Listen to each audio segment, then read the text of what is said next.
I was carrying 2 laptops and a thick portfolio when Denise stormed out of her office. Her heels clicked against the marble floor like gunshots. Everyone in the hallway froze. "Camille, where are my son's cupcakes?" Her voice echoed through the consulting firm's pristine corridors. "I told you to pick them up from Sweet Dreams Bakery." I stopped walking and turned to face her. My heart pounded, but I kept my voice steady. "I'm not your assistant, Denise. I'm your project lead." The words hung in the air like smoke. Denise's face turned red. She stepped closer, close enough that I could smell her expensive perfume mixed with coffee breath. "What did you just say to me?" I said, "I'm not your personal assistant. I have actual work to do." The slap came so fast I didn't see it coming. The sound cracked through the hallway like a whip. My cheek burned. Gasps rippled through the small crowd that had gathered. I touched my face, shocked. In my peripheral vision, I noticed someone unexpected, a quiet older man in a gray cardigan, standing by the elevator. He was watching everything with sharp eyes.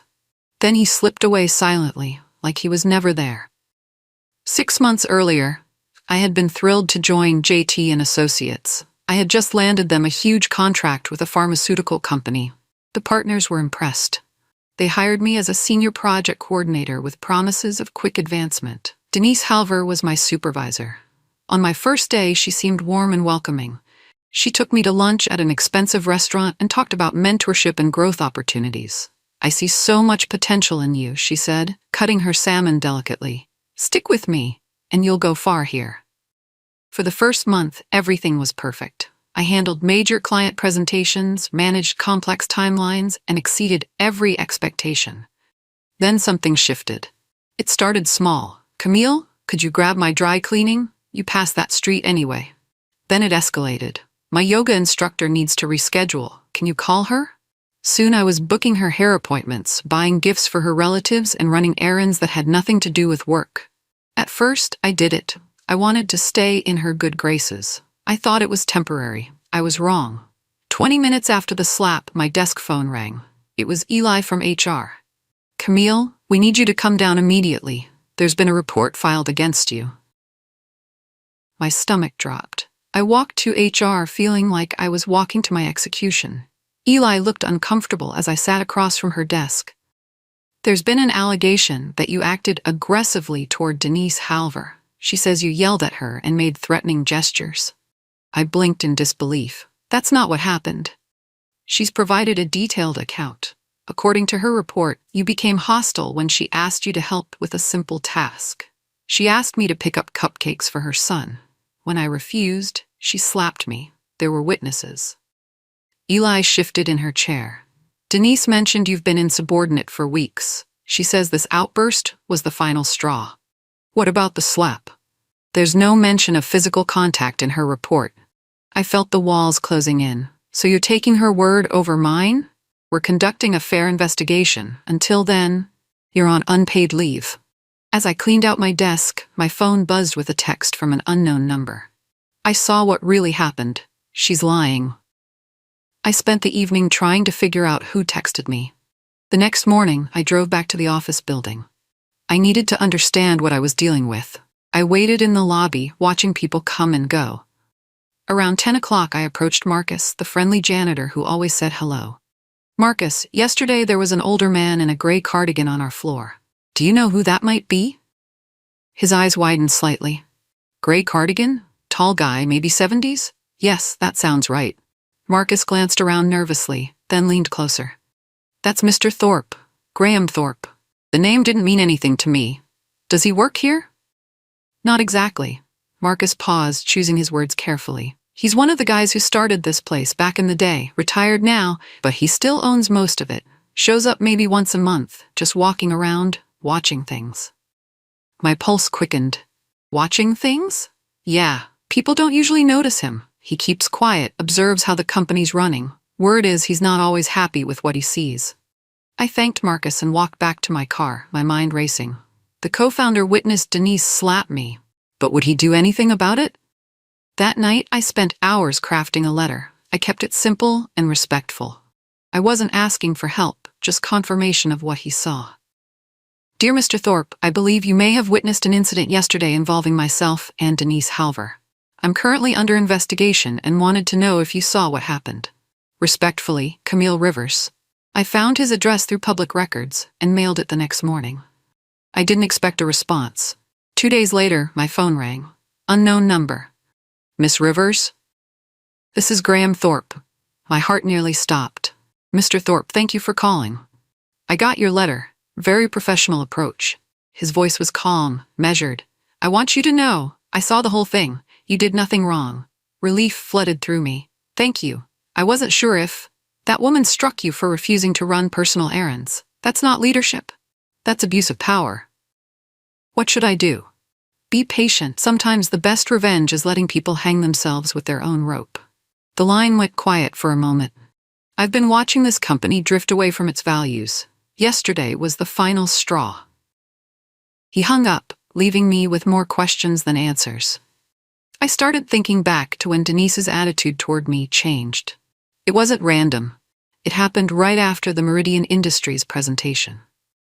I had worked for 3 weeks preparing a proposal for their pharmaceutical account. The presentation went perfectly. The clients loved my strategy. Mr. Patterson, one of the senior partners, pulled me aside afterward. Exceptional work, Camille. This is exactly the kind of thinking we need more of. I was glowing with pride, until I saw Denise's face. That night, she asked me to stay late to discuss my role moving forward.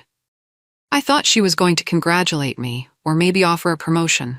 Instead, she said, "You need to understand something about this company. We work as a team. No one person gets to be the star." The next day, she asked me to pick up her lunch, then her dry cleaning, then to call her car dealer about an oil change. It hit me then. Denise wasn't just being difficult. She was trying to humiliate me. She was afraid I was being groomed to replace her, so she started treating me like a servant to put me in my place. The realization made my anger burn hotter. This was calculated. A week passed. Then Marcus texted me. "Mr. Thorpe is here?" Heading to Denise's office. I wished I could be a fly on the wall for that conversation. Later, through the intern who texted me, Jenny, I learned what happened. Mr. Thorpe knocked on Denise's door and introduced himself casually. He said he was doing informal check-ins with department heads. "I've heard some concerning things about staff morale," he told her, "particularly regarding Camille Rivers. I understand there were some performance issues." Denise jumped at the chance to trash me. She painted me as insubordinate, unprofessional, and disruptive to team harmony. "She has anger management problems," Denise said confidently. "I've been documenting everything." What Denise didn't know was that Mr. Thorpe was recording the entire conversation on his phone. Every lie, every exaggeration, every character assassination, all captured in her own voice. "Interesting," he said, when she finished. "Thank you for your time." As he left, Denise probably felt victorious. She had no idea the harm she had just caused herself. Jenny's text ended with, "He looked really angry," when he walked out. The next Monday, every department head received an email with an unusual subject line, "Culture Erosion from the Top Down, a Founder's Perspective." Jenny forwarded it to me. I read it 3 times. To the leadership team, after 30 years building this company, I've returned to find concerning trends in our corporate culture. Leadership should inspire excellence, not demand servitude. When managers confuse authority with dominance, we fail our mission and our people. Effective immediately, I'm requesting a full review of all disciplinary actions taken in the last 6 months. I'm also implementing quarterly culture assessments for all departments. We built this company on respect and merit. Let's remember that. Graham Thorpe, co-founder and majority shareholder. At the bottom there was a small note, CC, Camille Rivers. I stared at that line. He CC'd me on an email to the entire leadership team. The message was clear. I wasn't going anywhere, and he was watching. My phone buzzed with a text from an unknown number. "Check your email." It was from Mr. Thorpe's assistant. "Mr. Thorpe would like to schedule a meeting at your convenience." Things were about to get interesting. The meeting was set for Thursday. But Wednesday afternoon, I got an unexpected visitor. Robert Patterson, one of the senior partners, asked me to meet him at a coffee shop near the office. He looked nervous as he stirred his espresso. "Camille, I need to tell you something about Denise. This isn't the first time." My pulse quickened. "What do you mean?" 5 years ago, I worked with her at Fletcher and Associates. There was a talented young woman there, Eli Clark. Brilliant analyst, great with clients. Denise was her supervisor. He paused, choosing his words carefully. Eli started getting recognition from the partners. Client feedback was outstanding. Then strange things started happening. Her work got questioned. Her professionalism was called into doubt. Denise painted her as difficult to work with. What happened to Eli? She was pushed out. Denise made her life so miserable that she eventually quit. Robert looked directly at me. 2 years later, Eli won a wrongful termination lawsuit. It turned out Denise had been sabotaging her work and creating a hostile environment. The coffee shop suddenly felt too small. Why are you telling me this? Because when I heard about your situation, it felt familiar. Too familiar. He slid a business card across the table. That's Eli's contact information. She's a partner at a competing firm now. She might be willing to talk. Friday morning, I got a call from Lisa in HR. We had worked together on several projects, and I once helped her daughter with a college application. Camille, I shouldn't be telling you this, she whispered into the phone. But Denise is pushing hard to get your file flagged as problematic employee. If that happens, it could follow you to other firms. My blood ran cold. Based on what? She's saying you have a pattern of insubordination and workplace aggression. She wants it noted that you're unsuitable for client-facing roles. This was worse than I thought. Denise wasn't just trying to get me fired. She was trying to destroy my career entirely. What can I do? Document everything and pray someone upstairs is paying attention. An hour later, my phone rang. It was Mr. Thorpe's assistant again. Mr. Thorpe would like to review your personnel file.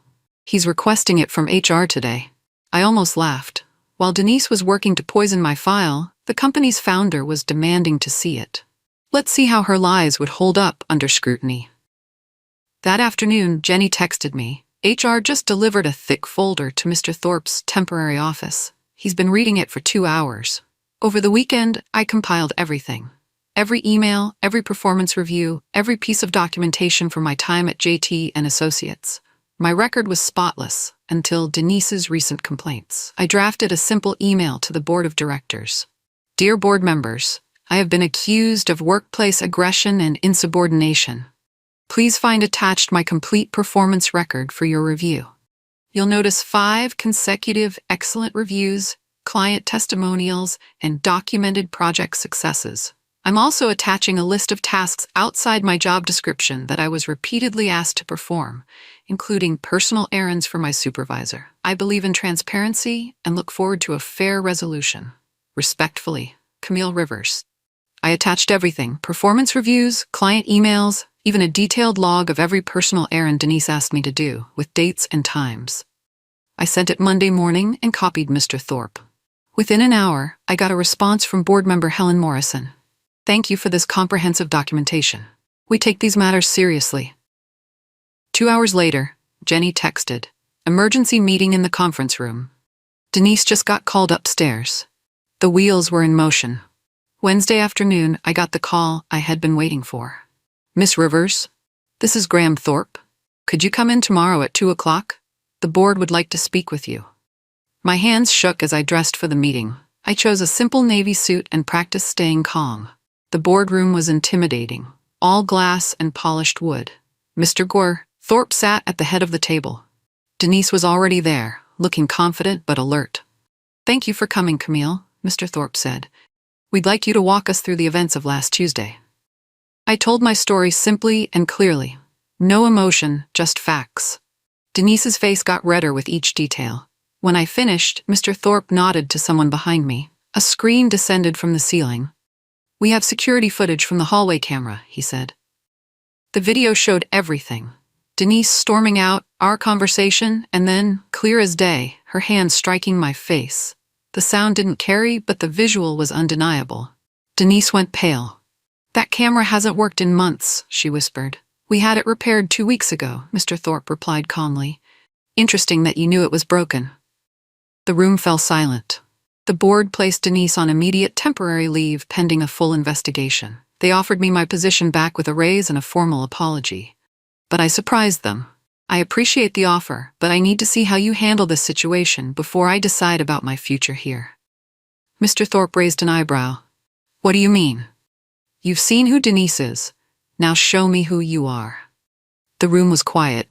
Finally, Helen Morrison spoke. What would it take to restore your confidence in this company? A real commitment to cultural change, not just policies on paper, but actual accountability. And I want to help build that. What are you proposing? Let me consult on culture rebuilding. I'll work with leadership, review policies, and help create an environment where this never happens again. They agreed to my terms. I would return as a consultant with a mandate to assess and improve company culture. It was more power than I had ever had, and exactly what this place needed. As we left the boardroom, Mr. Thorpe pulled me aside. Smart move. Always negotiate from strength. My first day back as a consultant, I noticed the difference immediately. People looked at me with respect instead of pity. Denise's office was empty, her nameplate already removed. I started with individual interviews. One by one, employees shared their experiences. The stories were eye-opening.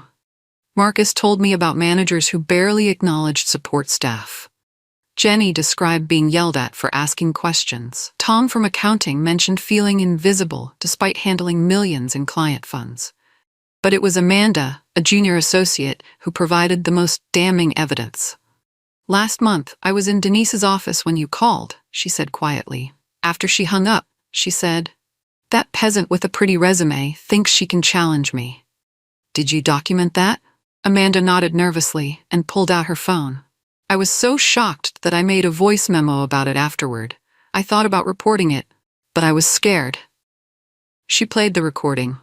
Her own voice, shaky with emotion, recounting Denise's exact words and the context. Would you be willing to share this with the board? If it helps, yes. I was building a case that went far beyond one slap. This was about a pattern of toxic leadership that had been poisoning the entire workplace. By Friday, I had interviewed 37 employees across all departments. The patterns were clear and disturbing. I designed an anonymous cultural assessment survey. The questions were carefully crafted to identify toxic behaviors without being leading. The results came back the following week. Every department showed concerning trends, but one stood out as dramatically worse than the rest: Denise's department. Employee satisfaction, 2.1 out of 10. Trust in leadership, 1.8 out of 10. Likelihood to recommend company as employer, 1.3 out of 10. The comments were devastating. My supervisor treats me like a servant. I'm afraid to speak up about anything. Leadership here confuses fear with respect. I'm looking for another job. When I presented these findings to the board, the silence was deafening. How did we not know? Helen asked. Because the people suffering had no safe way to report it, I replied. And the people causing it were good at managing up while terrorizing down. Mr. Thorpe leaned forward. What's your recommendation? Zero tolerance for abuse of power, clear reporting channels, and leadership training that focuses on emotional intelligence, not just business metrics. They approved all my recommendations unanimously. The legal department sent Denise a formal notification. She had two choices: resign quietly with a severance package, or face a formal disciplinary hearing that could result in termination for cause. She chose to fight. The hearing was scheduled for the following Friday. I was asked to testify, along with Amanda, Jenny, and 3 other employees who experienced or witnessed inappropriate behavior. But Denise wasn't going down without a fight. 2 days before the hearing, she filed a counter-complaint alleging that I had been colluding with Mr. Thorpe to orchestrate her downfall. Her lawyer argued that my relationship with the co-founder represented a conflict of interest and that my testimony should be dismissed. It was a desperate move, but it could work if I couldn't prove my integrity. That's when I remembered my documentation. Every personal errand, every inappropriate request, every boundary she crossed, all recorded with dates, times, and witnesses. I compiled a timeline that spanned 6 months. March 15, asked to pick up dry cleaning. March 22, asked to schedule personal yoga session. April 3, asked to buy gift for her mother's birthday. April 18, asked to wait for furniture delivery at her house. 27 personal errands total, all outside my job description. Let her explain that away. The hearing took place in the largest conference room. A three-person panel included an outside employment lawyer, Helen Morrison, and Mr. Thorpe. Denise arrived with her attorney, looking defiant. She was wearing her most expensive suit and carrying herself like she was the victim. I testified first, keeping my voice steady and factual. I presented my timeline of inappropriate requests, my documentation of professional accomplishments, and the recording Amanda made. Miss Rivers, Denise's lawyer, said during cross-examination, "Isn't it true that you've been working with Mr. Thorpe to target my client?" "No. Mr. Thorpe contacted me after witnessing your client strike me. Our professional relationship began after that incident." "But you admit you've been collecting evidence against her?" "I've been documenting inappropriate behavior because I suspected it might escalate." I was right. When Denise took the stand, she stuck to her story. I was insubordinate, aggressive, and unprofessional. The slap was defensive because she felt threatened. But when they played the security footage again, her story fell apart. The video clearly showed her as the aggressor. The panel deliberated for 30 minutes. When they returned, their decision was unanimous. "Miss Halver, your employment with JT and Associates is terminated effective immediately." Denise cleared out her office under security escort. She didn't look at me as she passed my temporary workspace, but I could feel her anger radiating like heat. The next morning, Mr. Thorpe called me into his office. "The board is impressed with your consulting work. We'd like to offer you a permanent position, partner track with equity participation." It was everything I had dreamed of when I first started there, but I had a different idea. "I appreciate the offer, but I'd like to propose something else." "I'm listening." "Create a new department, Human Culture and Development. Focus on leadership training, conflict resolution, and creating systems that prevent toxic behavior before it starts." Mr. Thorpe leaned back in his chair. "You want to be the director of this new department?"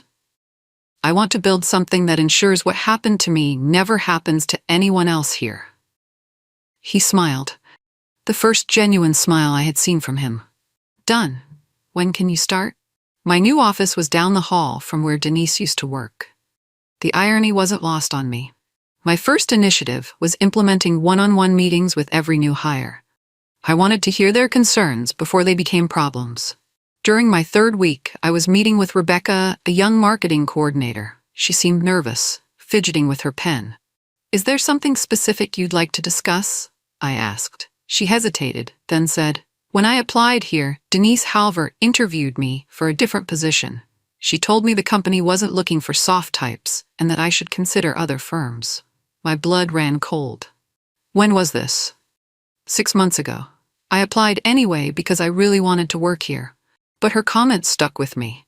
6 months ago, right around when Denise was feeling threatened by my success, she had been actively trying to keep talented women away from the company. "Thank you for telling me," I said. "That behavior was completely inappropriate and not representative of our values. I know that now." But how many other people were discouraged from applying? It was a good question, one that made me realize our culture problems had run deeper than I thought. A month later, I was reviewing exit interview data when I noticed a disturbing pattern. Over the past 2 years, 15 high-performing women had left the company.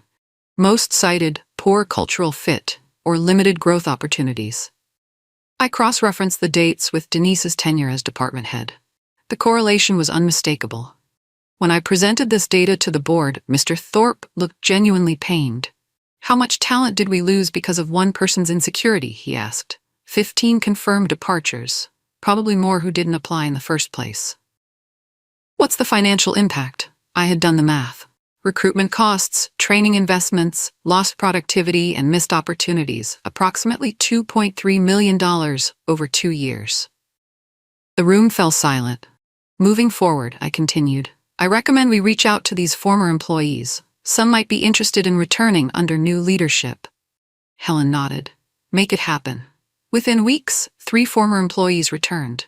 2 others accepted consulting contracts. The brain drain Denise created was slowly being reversed. But the real victory wasn't the returning talent, it was the message we were sending. JT and Associates was serious about change. 6 months into my new role, I had transformed how the company operated. We had clear reporting channels, mandatory leadership training, and regular culture assessments. The results spoke for themselves. Employee satisfaction was up 40%. Turnover was down 60%. Client feedback mentioned our positive energy and collaborative spirit. But today was special. Today, the board voted on partnership promotions. I was standing in the same conference room where I had testified against Denise, but this time, I was there to claim my future. Camille Rivers, Mr. Thorpe announced, for exceptional leadership in cultural transformation and significant contribution to company growth. The board unanimously approves your promotion to partner. The room erupted in applause. Through the glass wall, I could see employees gathered in the hallway, cheering. Later, as I was updating my LinkedIn profile, I got a text from an unknown number. "Congratulations on your promotion. You deserve it. Eli Chen." Robert Patterson had given her my number. The woman Denise had driven out of her previous job was celebrating my victory. It felt like the circle was complete. For my partnership ceremony, I invited my mother. She took time off work and flew in from Ohio. As we walked into the office building together, she squeezed my hand. "Remember when you called me crying after that woman slapped you?" she said. "You said you'd never be someone's assistant again." "I remember. Look at you now." The ceremony was simple but meaningful. My name went on the wall alongside the other partners. Camille Rivers, Partner, Human Culture and Development. During my speech, I thanked Mr. Thorpe for believing in accountability. I thanked my colleagues for supporting change, and I thanked Denise, without naming her, for teaching me the importance of standing up for what was right. Sometimes, I said, the worst behavior reveals the best opportunities. This company didn't just give me a second chance, it gave me a chance to build something better. After the ceremony, Mr. Thorpe pulled me aside. "I have something for you," he said, handing me an envelope. Inside was a legal document. I scanned it quickly, then read it again more slowly. "You're giving me shares in the company?" 10%, to be fully vested when you made partner. He smiled. "I told you I'd been watching this place drift from its values. You helped bring it back." That evening, I was in my new office, twice the size of my old one, with windows overlooking the city. I was reviewing applications for my expanding department when I noticed something. A handwritten note at the bottom of one resume. "Miss Rivers, I heard about the cultural changes at JT & Associates. As someone who experienced workplace bullying at my last job, I'd love to be part of building a better environment." It was from Maria Santos, a recent MBA graduate with impressive credentials. But it was her personal note that caught my attention. I called her the next day and learned her story. Her previous supervisor had been demanding and demeaning, forcing her to quit without another job lined up. "I believe in second chances," I told her during the interview, "for companies and for people." I hired her as my first departmental coordinator. On her first day, she told me something that made my heart full. "My little sister is starting her career next year. I want to be able to tell her that there are places where hard work matters more than office politics." "You can tell her that now," I replied. Maria became an incredible asset, bringing fresh ideas and passionate advocacy for fair treatment. 1 year after my promotion, JT & Associates won 3 industry awards for workplace excellence. We were featured in a business magazine article titled "Culture Revolution: How One Company Turned Toxic Leadership into Transformational Change." The article didn't mention Denise by name, but it told our story, how documenting inappropriate behavior and standing up to abuse led to systematic improvements. I got emails from professionals across the country sharing their own stories and asking for advice. Some were dealing with difficult supervisors, others were trying to implement cultural changes at their own companies. One email stood out. It was from a young woman in Seattle. "Miss Rivers, I read about your experience and wanted you to know that it gave me courage to report my supervisor's inappropriate behavior. I documented everything, just like you did. Today, HR took action. Thank you for showing that standing up for yourself can lead to positive change." These messages reminded me why this work mattered. It wasn't just about one company or one bad supervisor. It was about changing how we treated each other in professional environments. That morning, I had walked past the lobby and stopped at our new company mission statement, framed in elegant lettering. "You've seen who she is, now show me who you are." Those were my words, from the email I sent to the board during my darkest moment. Now they guided our entire organization. Mr. Thorpe had insisted on making them our official motto. "It captures something essential," he said. "Character is revealed in how we respond to others' character." That day, I was interviewing candidates for a new position, Director of Conflict Resolution. It was a role that wouldn't have existed 2 years earlier. Now it was essential to our mission. My phone buzzed with a text from Jenny, who is now my assistant. "The new hire orientation starts in 10 minutes. Ready to change more lives?" I gathered my materials and headed to the conference room. 15 new employees were waiting, representing different departments and experience levels. "Welcome to JT and Associates," I began. "Before we talk about policies and procedures, I want you to know something important. This company believes that how we treat each other matters as much as the work we produce." I looked around the room at eager faces, people starting new chapters, trusting us with their careers. If you ever feel disrespected or mistreated, you have multiple ways to report it. We take every complaint seriously, and we believe that everyone deserves to work with dignity. A young man raised his hand. "What if the problem is with a supervisor?" I smiled, remembering my own fear and uncertainty. "Then you document it, report it, and trust that we'll do the right thing. Because that's who we are now." As I continued the orientation, I thought about Denise. I didn't know where she was or what she was doing. I hoped she had learned from what happened. I hoped she was treating people better. But mostly, I was focused on the future we had built. One conversation, one policy, one person at a time. The slap that was meant to humiliate me had become the catalyst for transformation. Sometimes the worst moments created the best opportunities. And that was exactly who we had become.